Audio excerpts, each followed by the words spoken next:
l'arrivée à la place de la navigation à Genève. Je ne sais pas si vous m'entendez assez bien. Je vois une médecin que je vais aller interviewer de ce pas.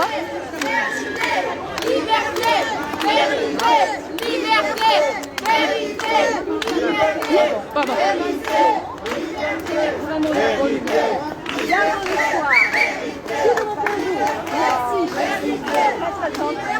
Bonjour madame, je fais un live. Je vais brancher le micro. Voilà, j'espère qu'on m'entend bien. Donc je vois ici une médecin qui est avec nous aujourd'hui.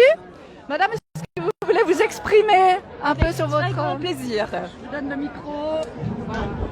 Merci bien. Donc, effectivement, ici, je suis à une manifestation par rapport donc à la liberté vaccinale.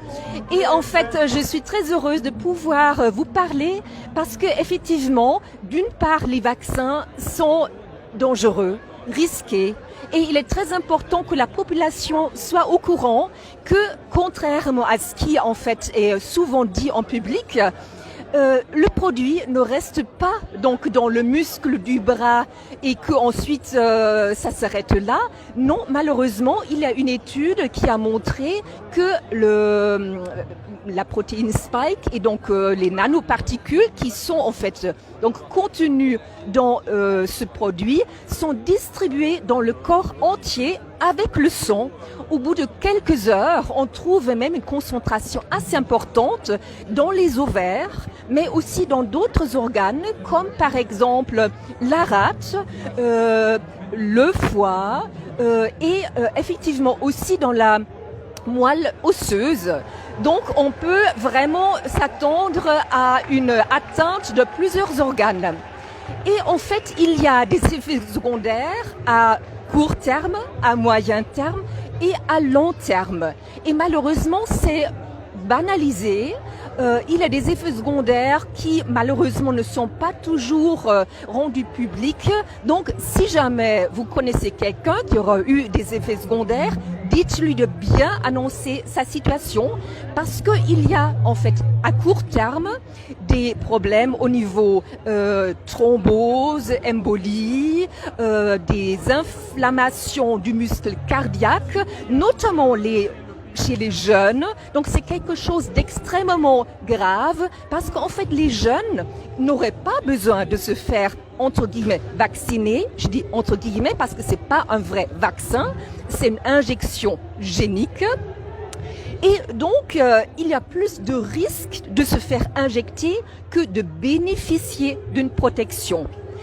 Et ce que j'aimerais aussi vous dire, c'est quelque chose de très récent, c'est qu'on a découvert que, en fait, ces, entre guillemets, vaccins, donc, qui contiennent notamment l'ARN, c'est une molécule, le matériel génétique donc du virus, dont une petite partie en fait se trouve dans les injections géniques, peut être retranscrit en ADN par une enzyme dont on ne savait pas qu'elle en était capable et qu'elle existe chez l'être humain.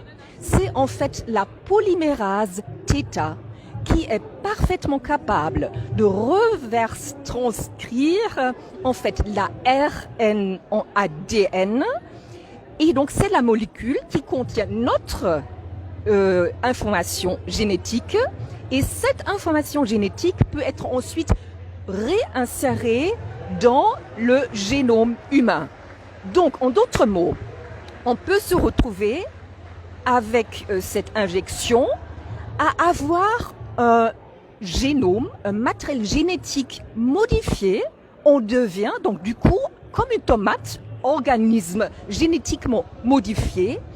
Et ceci peut se passer un peu n'importe où dans l'organisme, mais notamment évidemment dans les ovaires, dans la moelle osseuse, où en fait les globules rouges et blanches sont formés. Donc il y a vraiment un grand risque pour la personne déjà qui se fait injecter, et en plus ça peut être transmis de génération à génération. Donc ça, c'est une découverte toute récente. C'est un article qui a été publié en juin 2021 et malheureusement, beaucoup de médecins ne sont pas encore au courant. Quand j'en ai parlé avec des collègues, dont une professeure de l'université de Genève, elle a dit « Oh là, je suis en vacances, c'est pas le moment, je dois me reposer des soucis ». Un autre vaccinologue genevois, il a dit « Ah non, là, j'ai pas le temps ». Et il m'a jamais répondu par rapport à cela.